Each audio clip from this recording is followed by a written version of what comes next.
Umu Eva Iva. Saya mau tanya, anak saya masih kecil, 2 dan 5 tahun.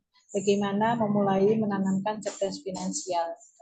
Anak saya lagi banyak jajan, harus banyak terus jajannya, Ustaz. Silahkan, Ustaz. Baik, kalau yang untuk 2 tahun memang masih belum bisa kita ajari Bu ya, karena memang baru 2 tahun. Tetapi kalau yang 5 tahun itu insya Allah sudah bisa diajak ngobrol, diajak diskusi, diajak untuk berbagi pengetahuan.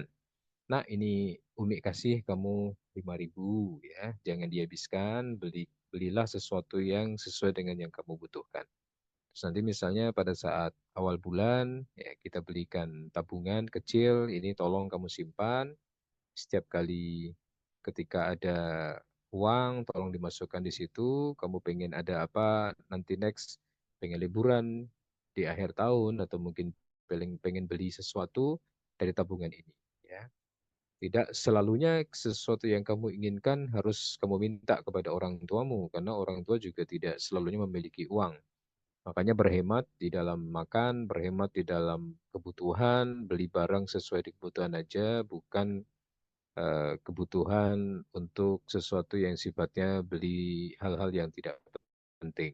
Maka di usia 5 tahun ketika misalnya diajak ke tempat mainan, kadang anak minta izin itu sudah bagus sih Bu ya. Misalnya, Umi boleh nggak beli ini? Coba lihat kamu harganya berapa gitu. Kira-kira dengan harga segitu mendapatkan barang seperti itu worth it nggak? Sesuai atau enggak? Coba beli sesuatu yang sesuai dengan harganya. Jangan boros, jangan berlebih-lebihan, tapi gunakanlah uang kamu dengan bijak. Ya. Jadi anak kalau sudah usia 5 tahun, insya Allah ya, meskipun agak merengek, agak nangis, tapi dia punya kapasitas untuk diajak ngobrol dan diajak rembukan persoalan dengan uang. Silakan.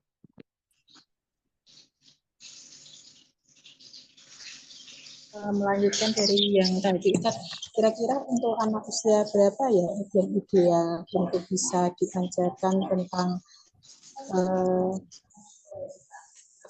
pengaturan finansial itu?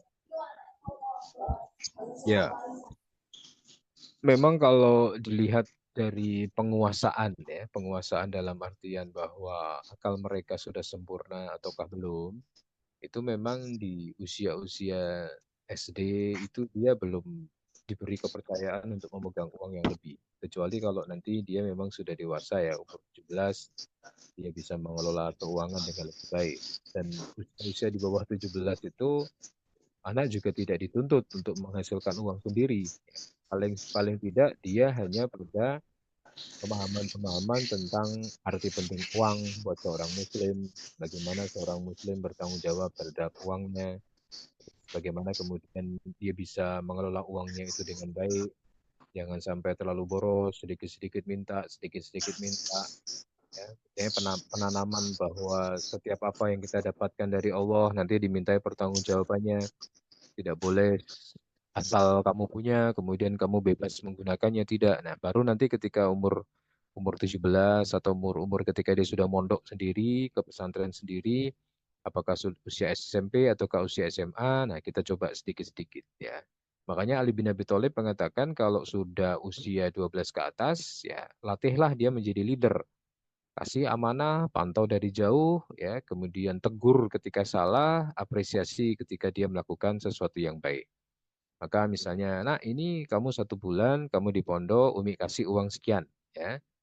Tolong nanti hilang sama Umi, digunakan untuk apa saja, jangan boros-boros, tapi juga jangan terlalu hemat.